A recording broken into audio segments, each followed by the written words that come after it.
வானொலியில் நீங்கள் கேட்டு மகிழ்ந்த தென்கட்சி கோ சுவாமிநாதன் அவர்களின் இன்று ஒரு தகவல் கதை தொகுப்பினை கேட்கலாம். ஒரு பெரிய நினைவு மண்டபம்.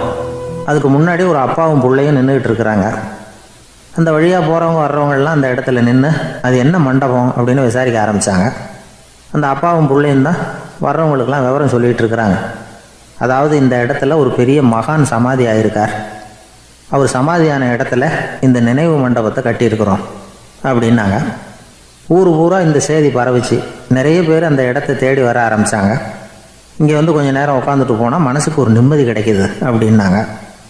அங்கே இருந்த உண்டியலில் நிறைய காசு போட்டுட்டு போகிறாங்க. பணம் கிடுகிடுன்னு நிறைய சேர ஆரம்பிச்சிட்டுது. பணம் நிறைய சேர்ந்த உடனே அந்த அப்பாவுக்கும் பிள்ளைக்கும் தகராறு வந்துட்டுது. பணம் சேர்ந்தாலே சொத்து தகராறு வரத்தானே செய்யும். அது மாதிரி வந்துட்டுது. பையன் அடிக்கடி நிறைய பணம் கேட்க ஆரம்பித்தான். அப்பா பார்த்தார், யோசனை பண்ணார், ஒரு முடிவுக்கு வந்தார். ஒரு நாள் பையனை கூப்பிட்டார். இதை பாருப்பா, நமக்குள்ளே தகராறு வேணாம். அப்பாவும் பிள்ளையும் இப்படி சண்டை போட்டுக்கிட்டா பார்க்குறவங்க தப்பாக நினைப்பாங்க. அதனால் நமக்குள்ளே சமரசமாக இதை தீர்த்துக்குவோம், என்ன சொல்கிற அப்படின்னார் அப்பா. சரின்னு நான் பையன். உடனே அந்த அப்பா என்ன பண்ணார் தெரியுமா? மகன்கிட்ட கொஞ்சம் பணத்தை கொடுத்தார். தன்கிட்ட இருந்த ஒரு கழுதையையும் கொடுத்தார். இதை வச்சு நீ பொழைச்சிக்கோ அப்படின்னு சொல்லி அனுப்பி வச்சுட்டார். மகன் அந்த கழுதையை இழுத்துக்கிட்டு அடுத்த ஊருக்கு போனான். வழியிலேயே அந்த கழுதை செத்து போச்சு. உடனே என்ன பண்ணலாம்னு யோசனை பண்ணான். ஒரு ஐடியா வந்தது. அந்த கழுதையை ஒரு சாலை ஓரமாக புதைச்சான். கையில் இருந்த பணத்தை வச்சு அந்த இடத்துல ஒரு கல் மண்டபம் கட்டினான். அந்த வழியாக 2 பேர் வந்தாங்க. இது என்ன மண்டபம்னு விசாரித்தாங்க. இந்த இடத்துல ஒரு பெரிய மகான் சமாதி ஆகிருக்கிறார் அப்படின்னா. இந்த செய்தி ஊர் பூரா பரவ ஆரம்பிச்சுட்டுது. நிறைய பேர் வந்து போக ஆரம்பித்தாங்க. இங்கே வந்தால் மனசுக்கு ஒரு பெரிய நிம்மதி கிடைக்குது அப்படின்னு வேறு சொல்ல ஆரம்பித்தாங்க. வர வர கூட்டம் அதிகமாக வர ஆரம்பிச்சுட்டுது. உண்டியலில் பணம் நிறைய சேர்ந்துட்டுது. நகையெல்லாம் கூட கழட்டி காணிக்கையாக போட ஆரம்பிச்சிட்டாங்க. அப்பாவை விட மகன் பெரிய ஆளாயிட்டான். இதை கேள்விப்பட்டார் அப்பா. பையனை பார்த்துட்டு வரலாம்னு ஒரு நாள் புறப்பட்டு வந்தார். பையன் ஓஹோன்னு இருக்கிறான். பங்களா, காரு எல்லாம் வந்துட்டுது. எப்படிடா இந்த அளவுக்கு ஆனே அப்படின்னு விசாரித்தார். அப்பா, எல்லாம் உங்கள் ஆசீர்வாதம் தான். நீங்கள் கொடுத்த மூலதனத்தை வச்சு தான் இவ்வளவும் சம்பாதிச்சேன் அப்படின்னு நான் பையன். அது எப்படிறான்னு விசாரித்தார். அப்பா, நீங்கள் ஒரு கழுதை குட்டியும் கொஞ்சம் பணமும் என்கிட்ட கொடுத்து அனுப்பி வச்சிங்க. அதை எடுத்துக்கிட்டு வந்தேன். வர்ற வழியில் அந்த கழுதை செத்து போச்சு. உடனே யோசனை பண்ணேன். அந்த கழுதையை இந்த இடத்துல புதைச்சேன். கையில் இருந்த பணத்தை வச்சு மண்டபம் கட்டினேன். மகான் ஒருத்தர் சமாதி ஆகிருக்கார் அப்படின்னு வதந்தியை கிளப்பி விட்டேன். ஜனங்கள்லாம் ஏமாந்து போய் காசை கொண்டாந்து போட ஆரம்பிச்சிட்டாங்க. நான் பொழைச்சிக்கிட்டு இருக்கிறேன் அப்படின்னா. இப்போதான்டா நீ என் புள்ள அப்படின்னு சொல்லி சந்தோஷப்பட்டாரான் அந்த அப்பா. ஏன் அப்படி சொல்கிறீங்கன்னு கேட்டிருக்கான் பையன். கழுதை குட்டியை புதைச்சி மண்டபம் கட்டியிருக்கிற நீ, ஏற்கனவே நம்ம ஊரில் நாம் கட்டியிருக்கிறோமே மண்டபம், அது இந்த கழுதையோட அம்மாவை புதைச்ச இடம். மகான் சமாதி ஆகிருக்காருன்னு நானும் சும்மா கப்ஸாக தான் விட்டுக்கிட்டு இருக்கேன் அப்படின்னாரான் அப்பா. முட்டாள் ஜனங்களை நினச்சி அந்த 2 பேரும் சத்தம் போட்டு சிரித்தாங்களாம். மனுஷன் ஏமாத்துறது ரொம்ப சுலபம். என் கூட படித்த ஒருத்தன் திடீர்னு ஒரு நாள் எல்லாருக்கும் அருள் வாக்கு சொல்ல ஆரம்பிச்சிட்டான். அவன் ஒரு ஆஃபீஸ்லேயும் வேலை பார்க்குறான். ஆஃபீஸில் உள்ளவங்கள்லாம் அவங்ககிட்ட வந்து அருள் வாக்கு கேட்குறது வழக்கம். ஒரு நாள் நான் அவன் முன்னாடி போய் உட்காந்து பேசிக்கிட்டு இருந்தேன். அப்போ அதே ஆஃபீஸில் வேலை பார்க்குற ஒருத்தர் அவங்ககிட்ட வந்து, சுவாமி, என் மேஜையில் வச்சுருந்த பேனா திடீர்னு காணாமல் போட்டுது, அது திரும்ப கிடைக்குமா எனக்கு அப்படின்னு கேட்டார். இவன் கண்ணை உருட்டி பார்த்துட்டு, அது உனக்கு கிடைக்காது, புதுசாக வேறு ஒன்று வாங்கிக்கப்போ அப்படின்னா.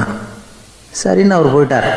அவர் போனதுக்கப்புறம் நான் மெதுவாக இவனை பார்த்து, அது எப்படிறா அது உனக்கு கிடைக்காதுன்னு அவ்வளோ உறுதியாக அவர்கிட்ட சொன்னேன் அப்படின்னு கேட்டேன்.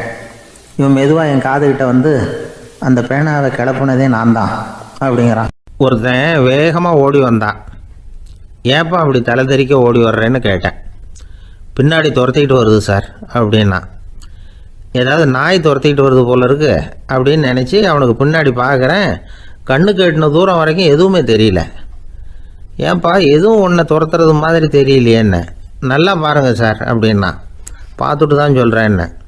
இதோ பாருங்கள் சார், இதுதான் என்னை துரத்துது அப்படின்னு அவன் காட்டுறான். அவன் சுட்டி காட்டின இடத்துல பார்த்தா அங்கே அவனுடைய நிழல் தான் தெரியுது.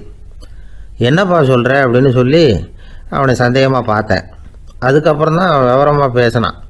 சார், எனக்கு என் நிழலை கண்டா பிடிக்கிறதில்ல.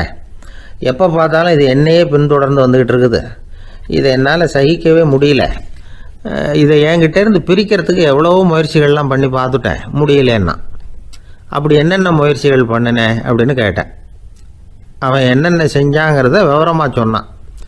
அவன் என்ன பண்ணியிருக்கிறான், ஒரு பெரிய குழியை தோண்டி அதில் தன்னுடைய நிழலை புதைச்சிருவோம் அப்படின்னு முடிவு பண்ணிவிட்டு மண்வெட்டி எடுத்துக்கிட்டு தோட்டத்து பக்கம் போயிருக்கான்.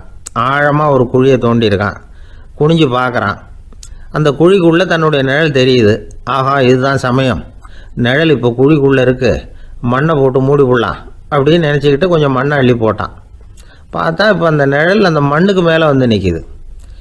இது ஏதுடா வம்பா போச்சு அப்படின்னு அவசரமாக மண்ணை வாரி போட்டு மூடி பார்க்குறான். குழி பூராவும் மூடி விட்டு பார்க்குறான். மறுபடியும் நிழல் மேலே வந்து உட்காந்துக்கிட்டு இருக்குது.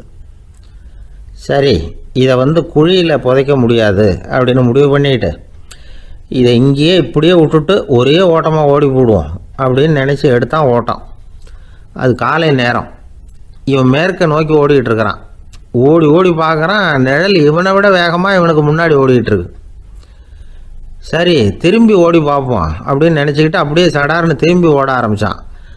பார்த்தான், அப்பாடா நிழலை காணலை. கொஞ்சம் தூரம் ஓடி ஒரு இடத்துல நின்று அப்படியே சாவகாசமாக திரும்பி பார்க்குறான். பின்னாடி நின்றுக்கிட்டு இருக்குது நிழல். இப்படி ஓடி வந்து தான் இங்கே நம்ம முன்னாடி நின்று தன்னுடைய அவஸ்தையை சொல்லிகிட்டு இருக்கிறான். இந்த நிழலை துரத்துறது அல்லது வெட்டி விடுறது, இதுக்கு ஏதாவது வழி இருக்கா சொல்லுங்கள் சார் அப்படிங்கிறான். நமக்கு ஒன்றும் புரியல. அந்த நேரம் பார்த்து ஒரு பெரியவர் வந்தார். அவர்கிட்ட யோசனை கேட்டோம், என்ன செய்யலாம்னு.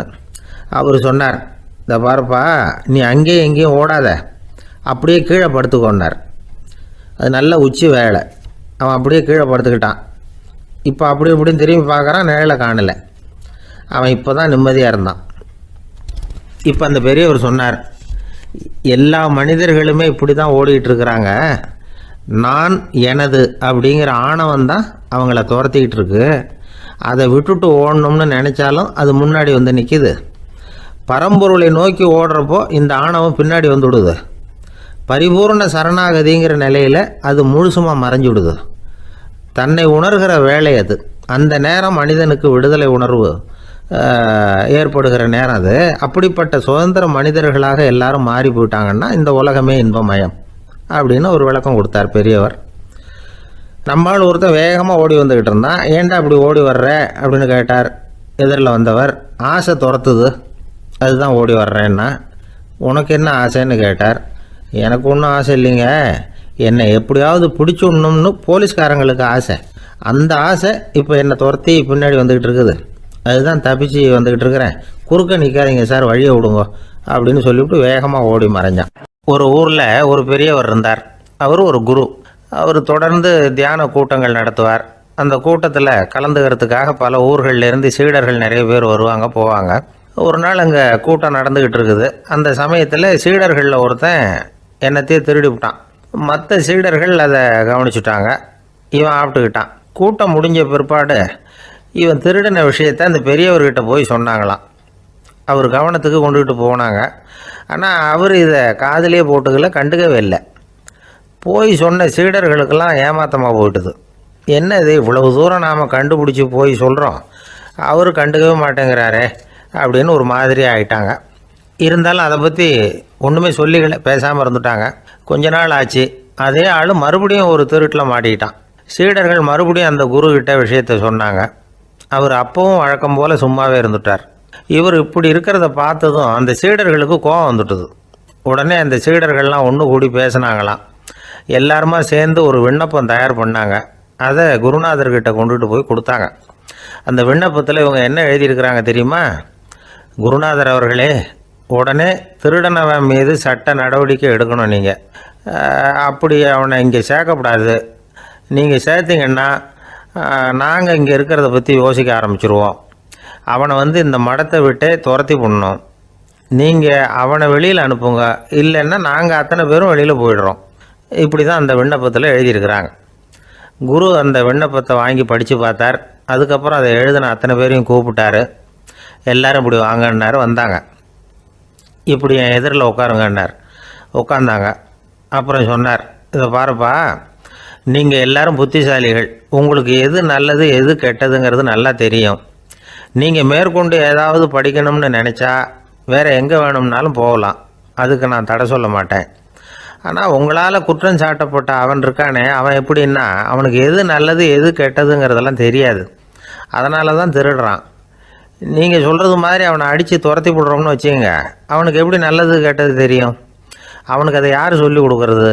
அதனால் இங்கேயே இருக்கட்டும், அதுதான் சரி. இதுக்காக நீங்கள் எல்லாரும் என்னை விட்டுட்டு போனாலும் சரி, அவனை நான் விரட்ட மாட்டேன் அப்படின்னு விட்டாரான். இவ்வளவையும் திருடனை அந்த சீடன் கேட்டுக்கிட்டே இருந்திருக்கான். அவன் கண்களில் கண்ணீர். அப்படியே எழுந்திரிச்சு வந்தான். குரு காலில் விழுந்தான். அவன் கண்ணீரில் அவனது தீமை கழுவப்பட்டது அப்படிம்பாங்க. அதாவது சீடர்களுக்கு அந்த குருவோட பெருமை அப்போ தான் புரிஞ்சுதான். ஒரு நல்ல ஆசிரியர் இருக்காருன்னு வச்சுங்க, நல்லா படிக்கிற பையனுக்கு தான் பாடம் சொல்லி கொடுப்பேன்னா அது என்ன பெரிய விஷயமா? மோசமாக படிக்கிறவனையும் மாற்றி காட்டுறேங்கிறது தான் பெருமை. இந்த காலத்து குரு ஒருத்தர் ஒரு ஆசிரமம் வச்சு நடத்திட்டு வந்தார். நிறைய பேர் தினம் வருவாங்க போவாங்க. ஒரு நாள் ஒருத்தன் வந்தான். அந்த குரு முன்னாடி போய் நின்னான். ஐயா, என்ன உங்கள் சீடனாக ஏற்றுக்கணும்னா. அந்த குரு நிமிர்ந்து பார்த்தார். உன்னுடைய நோக்கம் என்னன்னு கேட்டார். ஐயா, உங்ககிட்ட கொஞ்ச நாள் இருந்தேன்னா நல்ல பழக்க வழக்கங்களை கற்றுக்கலாம், அதுக்கப்புறம் வெளியில் போய் ஒரு நல்ல தொழில் தொடங்கி வாழ்க்கையில் முன்னுக்கு வரணுங்கிறது தான் என்னோட நோக்கம் அப்படின்னா. நீ சொல்கிறது சரி, ஆனால் உன்னால் இங்கே நல்ல பழக்க வழக்கங்களை கற்றுக்க முடியலேன்னு வச்சுக்கோ, அப்போ என்ன பண்ணுவேன் அப்படின்னு கேட்டார் அவர். அப்படி ஆச்சுன்னா என்ன, உங்களை மாதிரியே ஒரு ஆசிரமம் ஆரம்பித்து அதுக்கு குருவாக இருந்துட்டு போகிறேன் அப்படின்னா. ஜப்பானில் உள்ள ஒரு புத்த விகாரை, அங்கே ஒரு வயசான பௌத்த குரு தங்கியிருக்கிறார். ஒரு நாள் ராத்திரி கடுமையான குளிர், அவரால் தாங்க முடியல. பார்த்தார், மரத்தில் செஞ்ச புத்த சிற்பங்கள் அங்கே நிறைய இருந்தது. அதில் ஒன்றை எடுத்து அதுக்கு தீ மூட்டி அந்த நெருப்பில் குளிர் காஞ்சிக்கிட்டு இருக்கிறார். மர சிற்பம் தீ வச்சதும் படபடன்னு வெடிக்க ஆரம்பிச்சுட்டுது. அந்த சத்தத்தை கேட்டதும் அந்த புத்த விகாரையின் குருக்கள் வெளியில் ஓடி வந்தார். இவர் ஆனந்தமாக குளிர் காஞ்சிக்கிட்டு இருக்கிறார். அவரால் பொறுத்துக்க முடியல. தெருவில் திரிஞ்சிக்கிட்டு இருந்த அந்த பெரியவரை இங்கே தங்க அனுமதித்ததே அவர் தான். இவர் இப்படி பண்ணுறாருன்னு நினச்சிக்கிட்டே அவரை கோபமாக பார்த்தார். ஏன் இப்படி கோபமாக பார்க்குறீங்க, இப்படி வந்து உட்காருங்க அப்படிங்கிறாரு இவர். அவருக்கு இன்னமும் கோபம் வந்துட்டுது. எங்கள் கடவுளை வந்து எரிச்சுட்டிங்களே அப்படின்னு சத்தம் போட்டாராம். அப்படியா அப்படின்னு கேட்டுக்கிட்டே அந்த சாம்பலை கிளறினார் இவர். என்ன செய்கிறீங்கன்னு கேட்டிருக்காரு அவர். நான் எலும்புகளை தேடுறேன்னாராம். நீங்கள் ஒரு பைத்தியம், இது ஒரு மர சிற்பம், இதில் எலும்புகள் கிடையாது அப்படின்னாராம். அவருக்கு கோபம் வந்துட்டுது. உடனே வெளியில் போங்கன்னு கத்தியிருக்கார். வெளியில் தள்ளி கதவையும் சாத்தி விட்டாராம். மறுநாள் காலையில் கதவை திறந்து பார்த்தா அந்த வயசான பெரியவர் ஒரு மயில்கல் மேலே சில காட்டு பூக்களை வச்சு புத்தம் சரணம் கச்சாமின்னு சொல்லிக்கிட்டே இருக்கிறார். இவருக்கு சந்தேகமாக போட்டுது. கிட்ட போனார். என்ன செஞ்சுக்கிட்டு இருக்கீங்கன்னு கேட்டார். இது என்னுடைய காலை நேர பிரார்த்தனைனாராம். நிஜமாகவே நீங்கள் ஒரு பைத்தியமாக தான் இருக்கணும், ஏன்னா அது ஒரு மயில்கல் அப்படின்னாராம். இப்போ அந்த பெரியவர் சொன்னாராம், நீங்கள் ஒரு மரத்தை புத்தராக நினைக்கும் பொழுது நான் ஏன் ஒரு மயில்கல்ல புத்தராக நினைக்கக்கூடாது? நான் வந்து புத்தரை எரிக்கலாம், ஏன்னா அவரை நான் நேசிக்கிறேன்.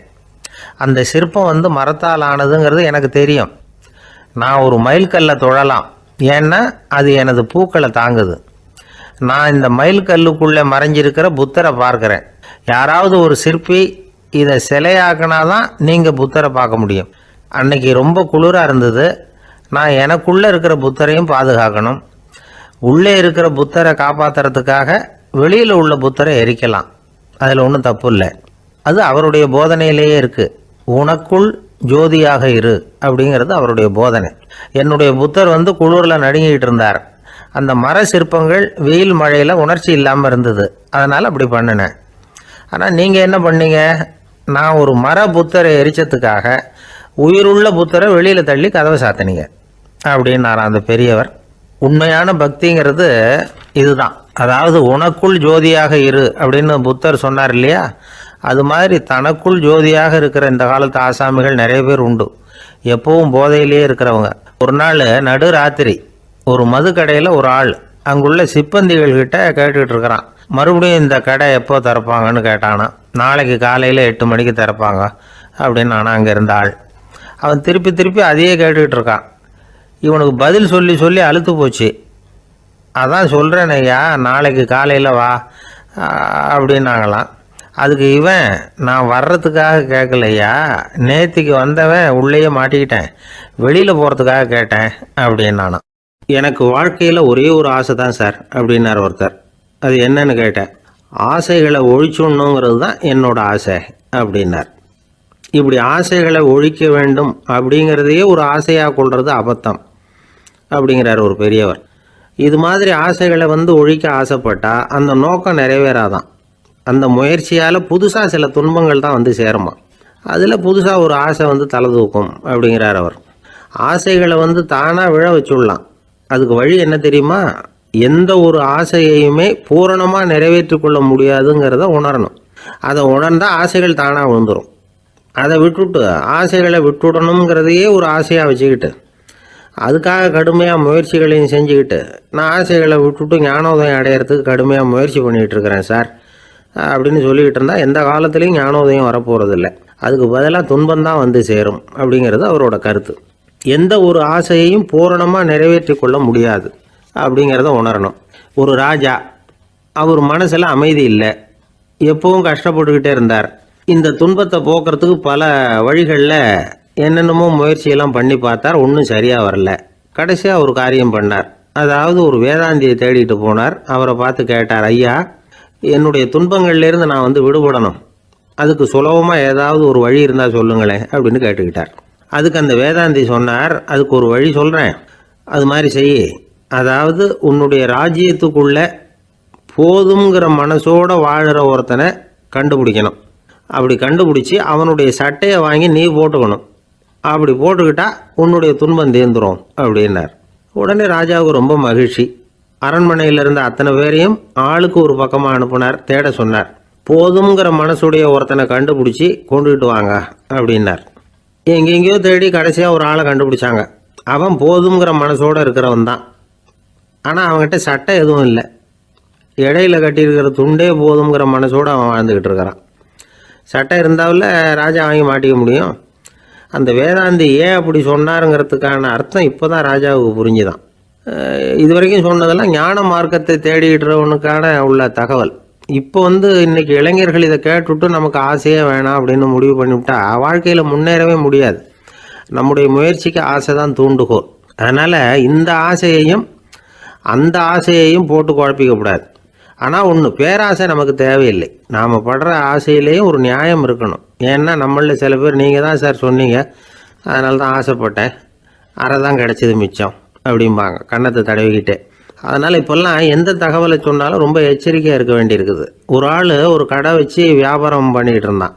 அவனுக்கு ரொம்ப பேராசை, நிறைய பணம் சேர்க்கணும்னு. திடீர்னு ஒரு நாள் அவனுக்கு உடம்பு ரொம்ப சுகம் இல்லாமல் போயிட்டுது. இனிமேல் பிழைக்கிறது கஷ்டங்கிற நிலைமை. மரணப்படுகையில் இருக்கிறான். சொந்தக்காரங்கள்லாம் சுற்றி உட்காந்துருக்குறாங்க. இவன் மெதுவாக கண்ணை திறந்து பார்க்குறான். என் வீட்டுக்காரி எங்கேன்னா, இதோ இருக்கேன் அப்படின்னாங்க அந்த அம்மா. பசங்கள்லாம் எங்கேங்கிறான். இதோ பக்கத்தில் தான் நின்றுக்கிட்டு இருக்கிறோங்கிறாங்க. பொண்ணுங்க எங்கேங்கிறான். எல்லாம் இங்கே தான் இருக்கிறோம் அப்படிங்கிறாங்க. எல்லாம் இங்கே தான் பக்கத்தில் தான் இருக்கோம், நீங்கள் கவலைப்படாதீங்கன்னு சொல்கிறாங்க எல்லாம். அவன் மெதுவாக கஷ்டப்பட்டு வாயை திறந்து, அட பாவிங்களா, எல்லாரும் இங்கே இருந்தால் அங்கே கடையை யார் கவனிக்கிறது அப்படின்னா. ஒரு ஊரில் 4 நண்பர்கள் இருந்தாங்க. 4 பேரும் சோம்பேறிகள். 4 பேருக்கும் எந்த வேலையும் செய்யறதுக்கு உடம்பு வளையறதில்லை. இருந்தாலும் சோம்பேறித்தனத்தில் ஒருத்தருக்கு ஒருத்தர் கொஞ்சம் வித்தியாசம் உண்டு. அதுக்கு தகுந்த மாதிரி அவங்களுக்கு பேர் அமைஞ்சு போச்சு. ஒருத்தன் கால் சோம்பேறி, இன்னொருத்தன் அரை சோம்பேறி, அடுத்தவன் முக்கால் சோம்பேறி, கடைசி ஆள் முழு சோம்பேறி. இவங்க 4 பேரும் நண்பர்கள். அப்புறம் எப்படி காரியம் நடக்கும்? 4 பேரும் ஒரு வீதியில் அப்படியே நடந்து போய்கிட்டு இருக்கிறாங்க. நல்ல பசி. எங்கேயாவது சோறு போடுவாங்களா அப்படின்னு பார்த்துக்கிட்டே வந்தாங்க. அவங்க வந்த வழியில் ஒரு ரூபா காசு கிடந்தது தரையில். அவங்க கண்ணில் அது பட்டுது. ஆனாலும் அதை குனிஞ்சு எடுக்கணுமே, அதுக்கு சோம்பேறித்தனம். முழு சோம்பேறி பார்த்தான். பக்கத்தில் வந்துக்கிட்டு இருந்த முக்கால் சோம்பேறிக்கிட்ட சொன்னானா, டேய் அதை கொஞ்சம் குனிஞ்சு எடுறா அப்படின்னானா. அவன் என்ன பண்ணான் தெரியுமா? அதுக்கு அடுத்தபடியாக வந்த அரை சோம்பேறிக்கிட்ட சொன்னானா, டேய் நீ அதை கொஞ்சம் குனிஞ்சு எடுறா அப்படின்னானா. அவன் இவனை விட மோசம். அடுத்தவங்ககிட்ட சொல்லியிருக்கிறான். அவனும் குனியறதுக்கு தயாராக இல்லை. ஆக கூடி கடைசியில் யாருமே காசை எடுக்கலை. என்னத்துக்கு அனாவசியமாக உடம்ப வளைச்சிக்கணும் அப்படின்னு எல்லாரும் பேசாமல் வந்துட்டாங்க. அவங்க பாட்டுக்கு நடந்து வந்துக்கிட்டே இருக்கிறாங்க. எதிரில் ஒருத்தன் வாழைப்பழத்தை வண்டியில் வச்சு தள்ளிக்கிட்டே வந்தான். ரூபாய்க்கு 4 பழம்னு கூவி விற்றுக்கிட்டே வர்றான். இப்போ அந்த முழு சோம்பேறி சொன்னானா, டேய் வழியில் கிடந்ததை 1 ரூபா, அதையாவது எடுத்துக்கிட்டு வந்திருந்தா இப்போ இந்த பழத்தை வாங்கி ஆளுக்கு ஒன்று சாப்பிடலாமே அப்படின்னானா. ஆமாம் சாப்பிட்ருக்கலாமே அப்படின்னாங்களாம் மற்றவங்களும். ஆனாலும் திரும்பி போய் அதை எடுக்கணும்னு யாருக்கும் தோணலை. பேசாமல் சோர்ந்து போய் நடந்து வந்தாங்களாம். இருட்டி போச்சு. வழியில் ஒரு கோவில்.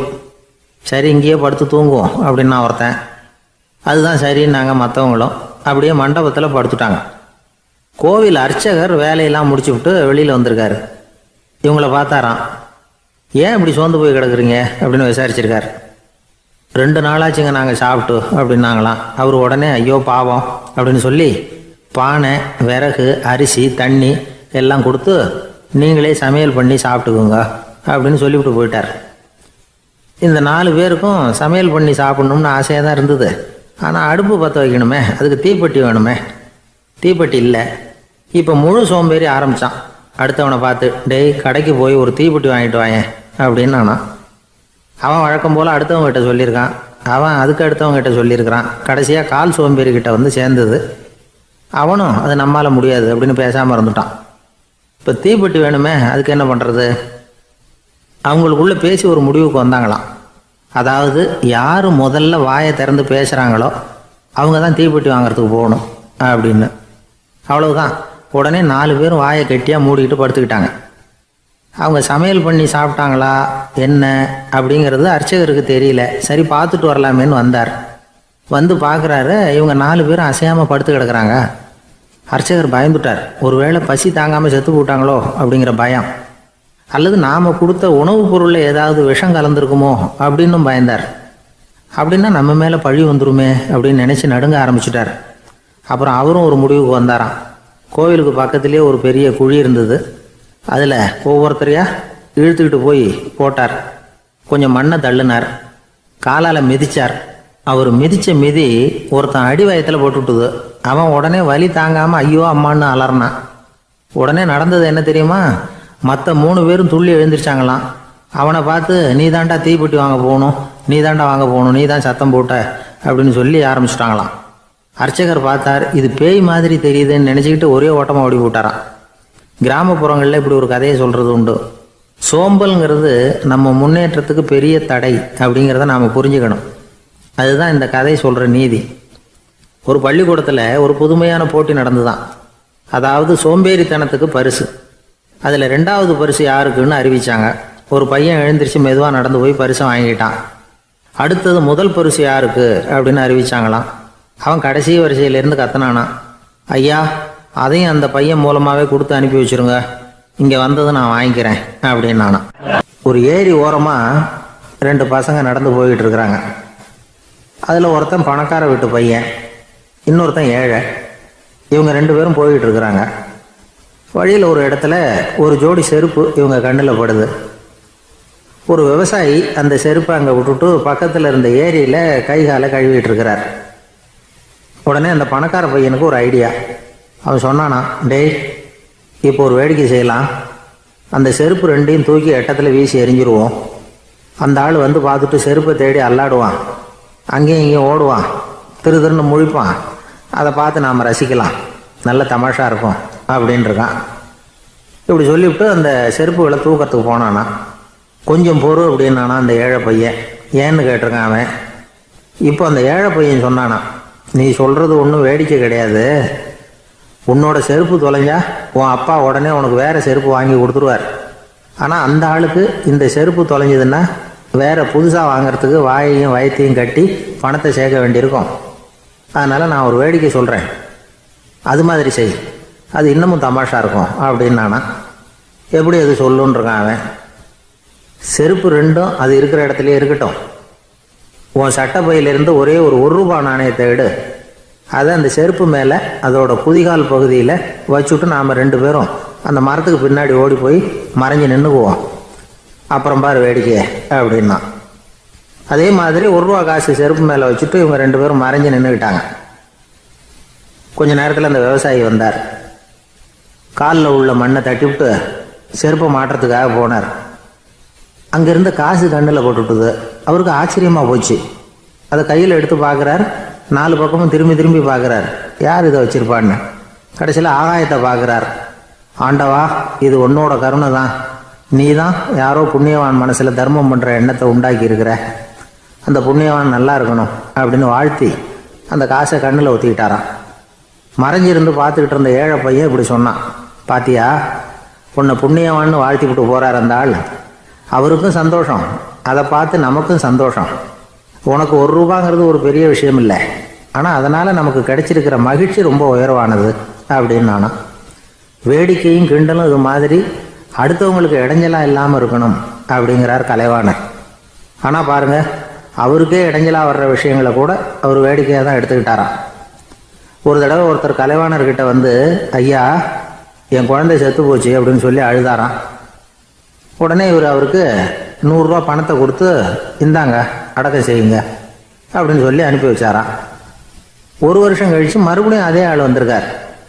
இவர் மறந்துருப்பாருங்கிற நினப்பில், அண்ணே என் குழந்தை இறந்து போச்சுண்ணே அப்படின்னாராம். இவர் மறுபடியும் 100 ரூபா கொடுத்து ஆறுதல் சொல்லி அனுப்பி வச்சாராம். 7-8 மாதம் கழித்து மறுபடியும் அதே ஆள் வந்திருக்கார்.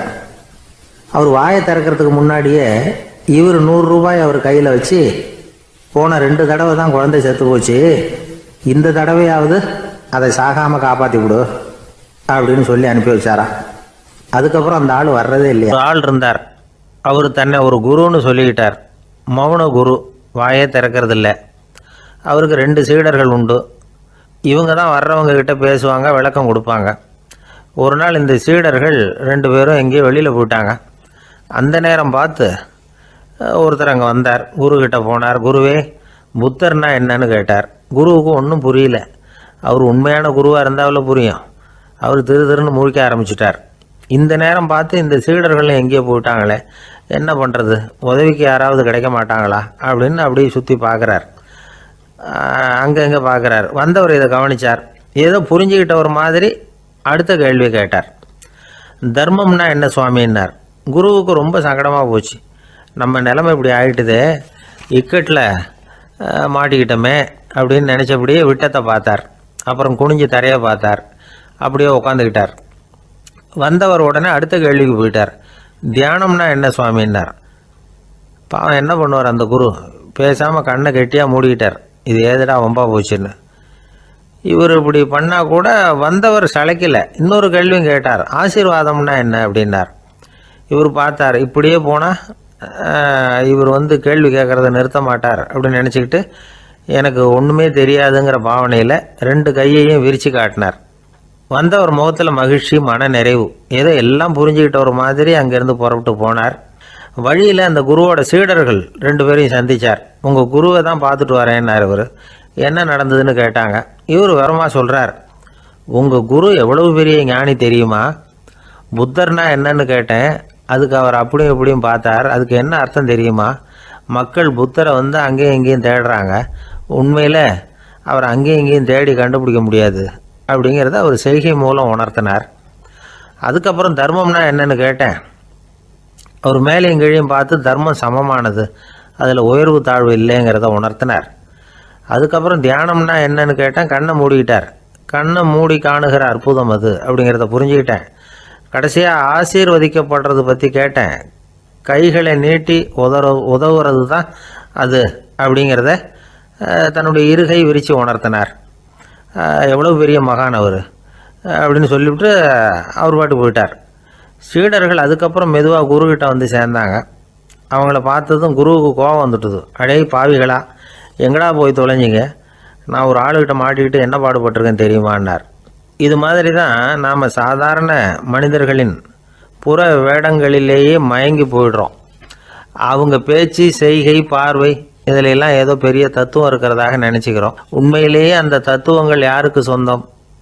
அவங்களுக்கு இல்லை, நமக்கு தான் சொந்தம். நாம் தானே அதை கற்பிச்சுக்கிட்டோம். நாம் அடையாளம் கண்டுக்கிறதில்ல, நாம் யாருங்கிறது நமக்கு புரியறதில்ல. அதுதான் இன்றைக்கி நடக்கிறது. அதனால தான் அடுத்தவங்களை தேடி ஓடிக்கிட்டு இருக்கிறோம். சில வீடுகளில் கூட இது மாதிரி சைகைகள் உண்டு. சில குடும்ப தலைவர்கள் தினமும் காலையில் கண்ணை கெட்டியாக மூடிக்கிட்டு கை 2ஐயும் சுத்தமாக விரித்து வச்சுக்கிட்டே உட்காந்து தியானம் பண்ணுறது வழக்கம். எதுக்காக அப்படி பண்ணுறீங்கன்னு ஒருத்தரை பார்த்து கேட்டேன். இந்த மாதம் வாங்கின சம்பளம் பூரா தீர்ந்து போச்சு, இனிமேல் என் கையில் சுத்தமாக ஒன்றும் இல்லை, புதுசாக எதுவும் செலவு வச்சுடாதே அப்படிங்கிறத அப்படி உள்ளங்கை 2ஐயும் விரித்து காட்டி அவங்களுக்கு உணர்த்துறேன் அப்படின்னார். ஒரு ரயில் வேகமாக போயிட்டு இருக்கு. அது ஒரு ரயில்வே ஸ்டேஷனில் கொஞ்ச நேரம் நின்றுது. அப்போ அதில் ஒரு ஆள் ஏறினார். தலையில் ஒரு மூட்டையை வச்சுருந்தார்.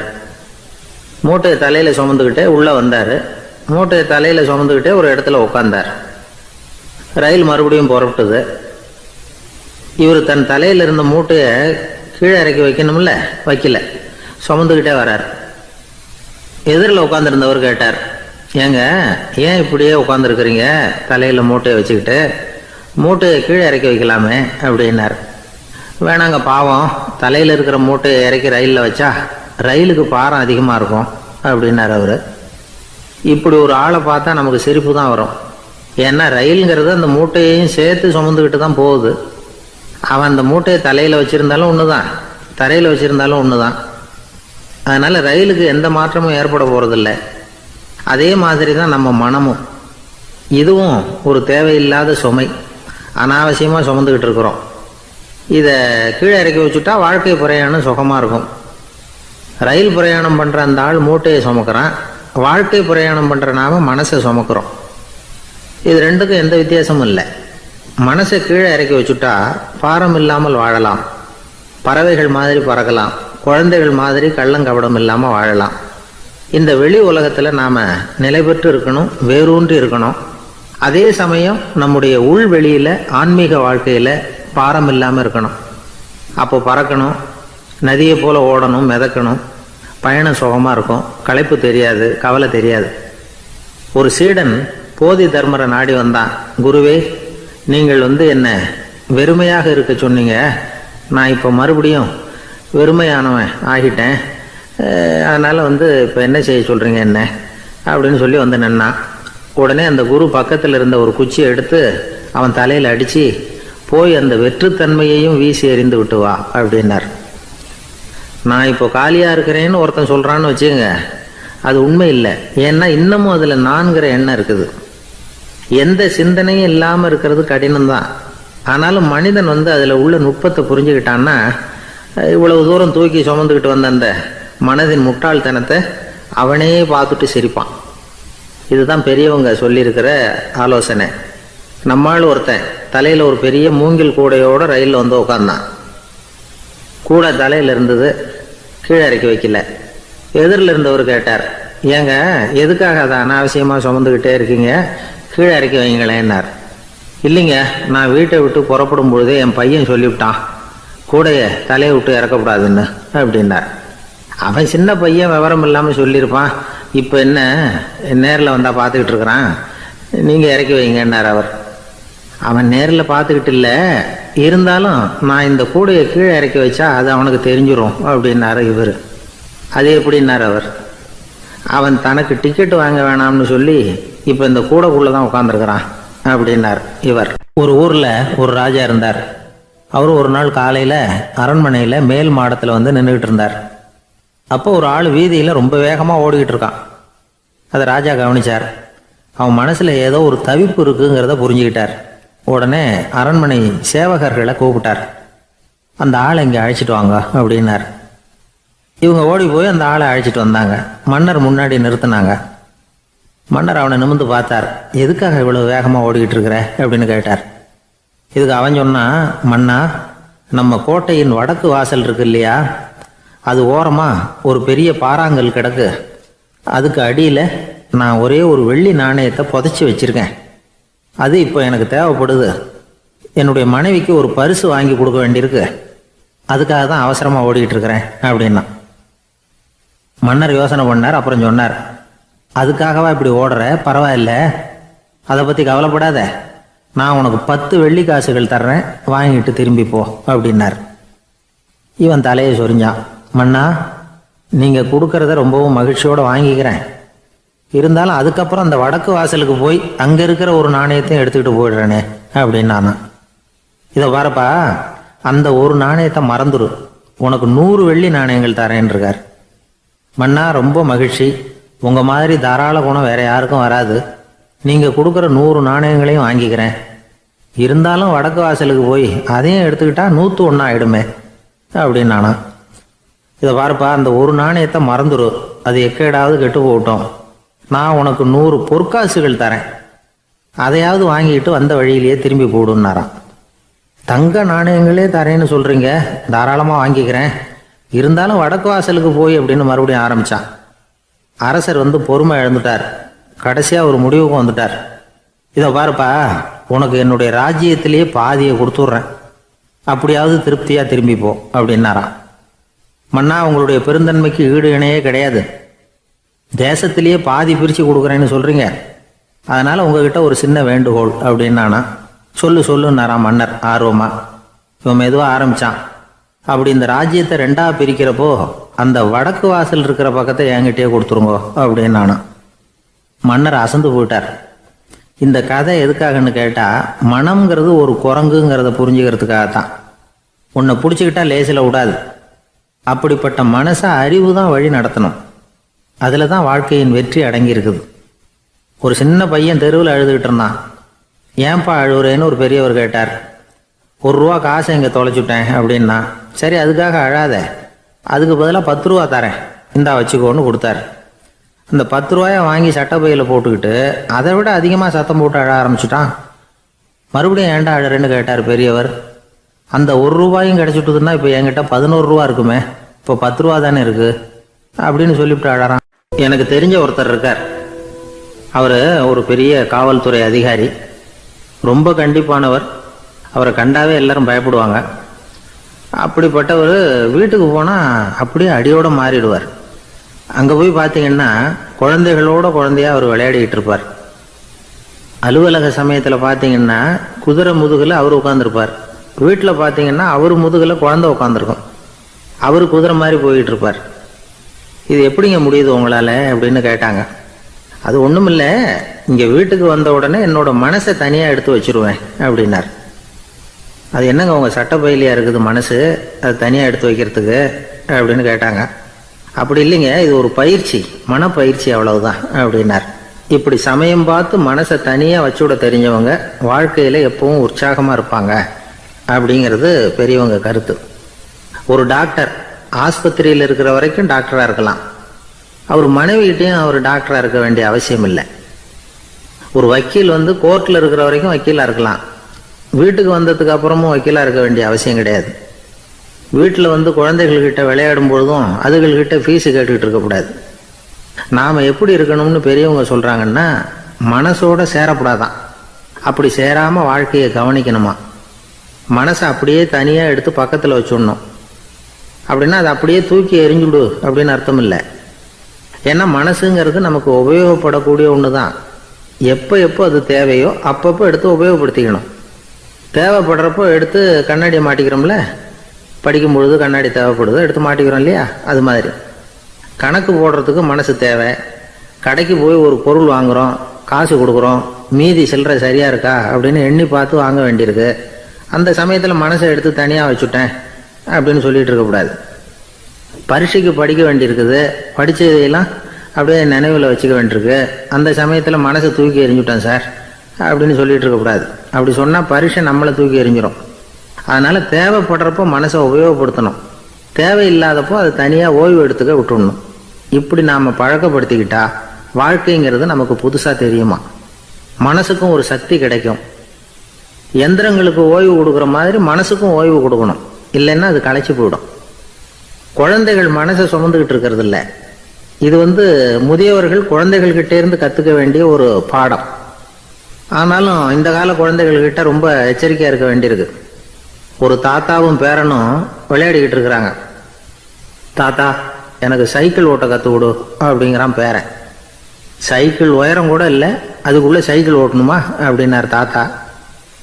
ஏன் தாத்தா, ரயில் ஓட்டுறாரு, அவர் என்ன ரயில் நீளமாக இருக்கார் அப்படின்னு கேட்டானா அந்த பையன். ராமகிருஷ்ணர் வாழ்ந்த காலத்தில் நடந்த ஒரு நிகழ்ச்சி இது. அப்போது ஒரு ஓவியர் இருந்தாராம். அவருக்கு ஒரு ஆசை, ராமகிருஷ்ணர் படத்தை வரையணும், அதை அவர்கிட்டயே கொண்டுட்டு போய் காட்டி அபிப்பிராயம் கேட்கணும். இதுதான் அந்த ஓவியரின் ஆசை. உடனே ராமகிருஷ்ணர் படத்தை வரைஞ்சி முடித்தார். அதை எடுத்துக்கிட்டு போனார். இவர் போன சமயம் அங்கே ராமகிருஷ்ணர் சீடர்களோடு உட்காந்துருக்கிறார். விவேகானந்தர் அங்கே இருக்கிறார். இந்த ஓவியர் கொண்டுகிட்டு போய் தான் வரைந்த ஓவியத்தை அவர்கிட்ட காட்டினார். ராமகிருஷ்ண பரமஹம்சரின் ஓவியத்தை ராமகிருஷ்ணர்கிட்டயே காட்டுறார். ராமகிருஷ்ணர் என்ன பண்ணார் தெரியுமா? அந்த படத்தை பார்த்தார். உடனே அது காலை தொட்டார். குருதேவருடைய இந்த செயல் சீடர்களுக்கு ரொம்ப வியப்பை உண்டு பண்ணிச்சு. சில பேர் மனசுக்குள்ளேயே ரொம்ப குழம்பி போக ஆரம்பிச்சிட்டாங்க, என்ன இப்படி பண்ணுறாருன்னு. என்ன இது அவரோட படம், அவரே அவரோட படத்தின் காலை தொடுறார் அப்படின்னு யோசித்தாங்க. சில பேர் ஒன்றும் புரியாமல் ஒருத்தர் பார்த்து சிரிச்சுக்கிட்டாங்க. அந்த இடத்துல சீடர்கள் மட்டும் இல்லை, சீடர் அல்லாத பல பேர் இருந்தாங்க. தன்னுடைய காலை தானே தொடர இவருடைய செயல் பற்றி என்ன நினைக்கிறது அப்படின்னு அவங்களும் குழம்பி போய் நிற்கிறாங்க. அந்த படத்தை வரைஞ்சி அவர்கிட்ட காட்டின அந்த ஓவியருக்கும் அதிர்ச்சி. இருந்தாலும் அவர் சீடர் கிடையாது. அதனால் கொஞ்சம் துணிச்சலை வரவழைச்சிக்கிட்டு கேட்டார், என்னங்க இது, என்னால் என்னுடைய கண்களையே நம்ப முடியல.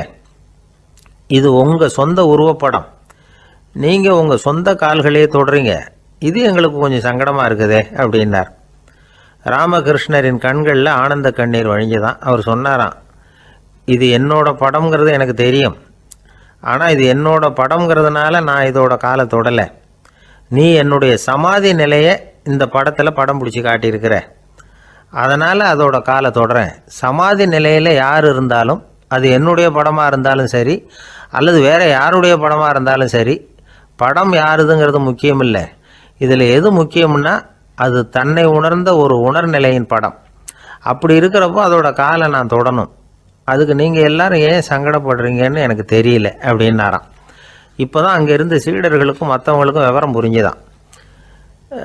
இதுக்கு முன்னாடி யாரும் செய்யாததை இவர் செஞ்சிருக்கிறார், ஆனால் அவருடைய காரணம் ரொம்ப நியாயமானது அப்படிங்கிறத உணர்ந்தாங்களாம். இதுவரைக்கும் ஆன்மீகத்தில் சமாதி நிலை, அதாவது தன்னை உணர்ந்த நிலை பற்றி புரிஞ்சுக்கிட்டோம். இல்லறத்தில் ஏற்படக்கூடிய சமாதி நிலை பற்றி உங்களுக்கு தெரியுமா? ஒரு அம்மா டாக்டர்கிட்ட வந்து சொன்னாங்களாம், டாக்டர், என் வீட்டுக்காரருக்கு உடம்புல ஏதோ கோளாறுன்னு நினைக்கிறேன், நான் எவ்வளவு நேரம் பேசினாலும் காதில் விழாத மாதிரி உட்காந்துருக்கிறார் அப்படின்னு ஆகலாம். அதுக்கு அந்த டாக்டர் சொன்னாராம், அம்மா, அது உடம்பு கோளாறு இல்லை, அது ஒரு பெரிய திறமை அப்படின்னாராம்.